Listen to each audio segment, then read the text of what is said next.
J'aimerais revenir sur la question des sièges sociaux, parce qu'on a eu une discussion en Chambre la semaine dernière. Là, on n'est vraiment pas sur la même longueur d'onde de ce côté-là.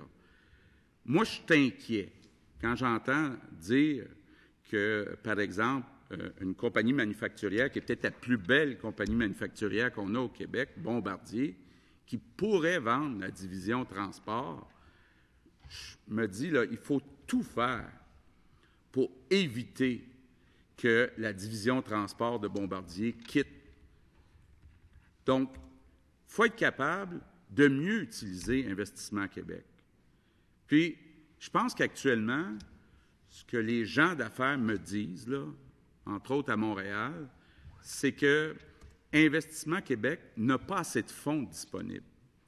Investissement Québec est pas assez dynamique actuellement auprès des entrepreneurs.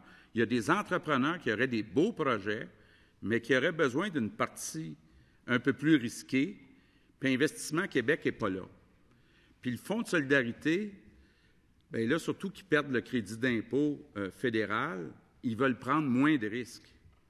Donc, il manque de capital de risque actuellement. Sur le 2 milliards que met à chaque année le Investissement Québec, il y en a 1 milliard, c'est dans le fonds de capital de risque, puis il nous manque de fonds de ce côté-là. Moi, en tout cas, je considérerais de façon importante d'utiliser le Fonds des générations.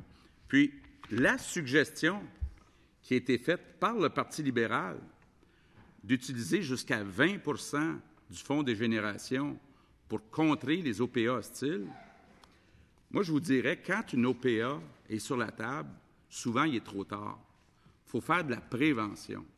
Moi, ce que je souhaiterais, là, c'est qu'Investissement Québec prenne les 25 sièges sociaux les plus importants au Québec, puis s'assure avec la Caisse de dépôt qu'il y a comme un plan B. Si jamais le propriétaire ou les propriétaires veulent vendre, il faut qu'on ait un plan sur la table qui pourrait utiliser une partie du Fonds des générations pour arrêter de perdre des sièges sociaux. Parce qu'une des raisons pourquoi le Québec a un écart de richesse aussi grand, c'est qu'on n'a pas assez d'emplois de qualité. Des emplois payants, c'est souvent dans les sièges sociaux. Les postes de vice-président, de directeur, de gérant, c'est souvent proche des sièges sociaux. Donc, ça fait mal de perdre Alcan. Alcan a coupé 250 postes dans son siège social depuis que le siège social d'Alcan est rendu chez Rio Tinto. Donc, il faut arrêter ça, cette saignée des sièges sociaux. Ce n'est pas de l'interventionniste, là. Je reviens avec l'exemple d'Electrolux. Dans mon comté, 1300 emplois à 25 de l'heure. C'est des emplois payants. Ils ne sont pas en allés en Chine, les emplois. Ils ne sont pas partis au Mexique. Ils sont partis à Memphis, Tennessee, parce qu'il y a un Investissement Québec là-bas au Tennessee qui est beaucoup plus agressif que notre Investissement Québec, qui est très pépère. Quand vous regardez le volume qui est fait actuellement par Investissement Québec, puis vous regardez le volume il y a 10 ans, vous allez voir, là, il n'y a pas eu de variation, même il y a eu une petite baisse.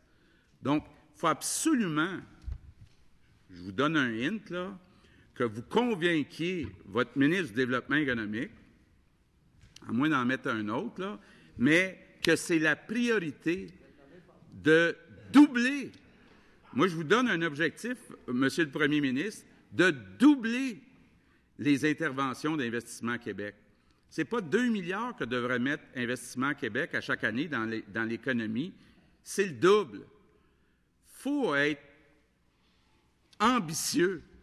Puis je trouve actuellement qu'on n'est pas ambitieux. On joue juste du côté des dépenses, on joue juste du côté de contrôler la croissance, alors que ce qu'on a besoin, c'est d'aller chercher beaucoup plus d'investissements privés. Il faut trouver, avec nos entrepreneurs, le goût de développer notre économie. Donc, je vous fais cette suggestion-là là, de bonne foi en disant, si on était capable, avec le Fonds des générations, puis avec une partie des crédits d'impôt aux entreprises, de donner un peu d'air à Investissement Québec, qui actuellement est à court de fonds, je pense que ça pourrait aider à accélérer la croissance au Québec, à nous donner des marges de manœuvre pour enfin réduire les impôts de la classe moyenne. Puis n'oublions pas que la consommation, c'est 60 de l'économie.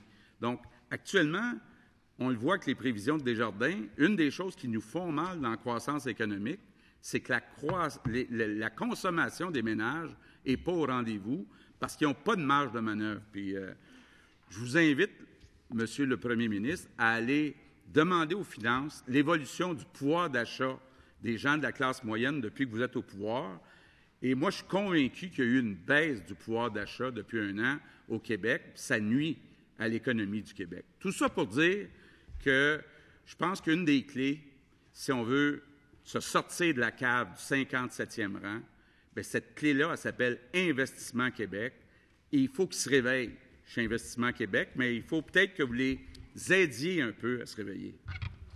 Merci, monsieur. Il reste un peu plus de 2 minutes, mais on aura un bloc, on peut emprunter sur le bloc du gouvernement. C'est vrai que je pense qu'avec 2 minutes, bon, écoutez, je suis prêt à discuter de ces questions, mais il y a des éléments quand même que je voudrais souligner, dont certains qui m'inquiètent un peu dans la présentation. D'abord, pour Bombardier, brièvement, autant moi que le ministre, on a exprimé notre préoccupation. Le ministre de l'Économie a contacté Bombardier, qui lui ont dit que ce n'était absolument pas dans leur intention de vendre leur division ferroviaire. Mais on reste sous nos gardes, il sait comme moi que des décisions se prennent rapidement, des fois, pour se défaire d'une partie d'action ou d'une partie d'entreprise. Maintenant, sur la question d'utilisation d'Investissement Québec ou du Fonds de génération, je ne suis pas sûr de l'avoir suivi là, jusqu'au bout, parce qu'il y a 2 aspects qui m'inquiètent un peu. Oui, je veux qu'on garde nos entreprises clés, c'est bien important, mais on veut également que nos entreprises clés fassent des acquisitions ailleurs. Puis on ne serait pas trop contents, nous autres, que quand Couche-Tard s'en va en Europe, qu'il y ait un gouvernement qui rembarque là-dedans pour empêcher que Couche-Tard prenne le contrôle comme ils ont fait. On veut que nos entrepreneurs rayonnent, puis soient présents, puis soient agressifs à l'étranger. Ça, c'est un élément qui peut donner le signal du Québec comme étant une économie fermée. Ça ne veut pas dire qu'il ne faut pas agir, mais il faut agir avec circonspection. L'autre élément qui, là, je ne suis pas sûr que c'est vraiment ça qu'il voulait dire. J'ai quand même pas compris, je crois, que son intention, c'était d'utiliser le Fonds de génération comme capital de risque. Parce que là, ça ne marchera plus. Là. On ne pourra pas tenir le coup. Là. Pas le capital de risque, c'est différent. Là. Entre une OPA et du capital de risque, c'est venture capital, là, c'est autre chose que ça. Là. C'est ce que j'ai compris. Ça, je ne suis pas certain. Mais écoutez, si on a présenté cette idée, c'est parce qu'elle était dans le rapport du groupe d'experts là, qui a eu lieu sur les sièges sociaux.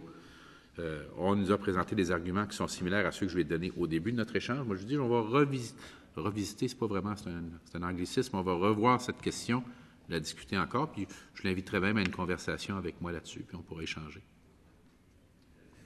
Quelques secondes pour un commentaire. Bien, juste vous dire, là, ma petite expérience, là, quand j'étais chez Transat, on a essayé d'acheter une compagnie qui s'appelle Thomas Cook en Grande-Bretagne.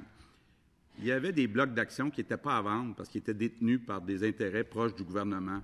On a essayé en Allemagne, c'était la même chose. On a essayé en France, c'est la même chose. Sarkozy a dit que si c'était à refaire, jamais Péchiné serait vendu à Alcan. Quand, à Boston, aux États-Unis, les Chinois ont essayé d'acheter des ports PORTS, le président a dit il n'y en est pas question. Quand des Chinois ont essayé d'acheter Rio Tinto en Australie, le gouvernement australien a dit il n'y en est pas question, Rio Tinto n'est pas à vendre. Donc, il ne faut pas être trop naïf non plus. Il faut protéger, nous autres aussi, nos sièges sociaux. Je vous remercie, Monsieur le chef de deuxième opposition, pour ce bloc d'échange très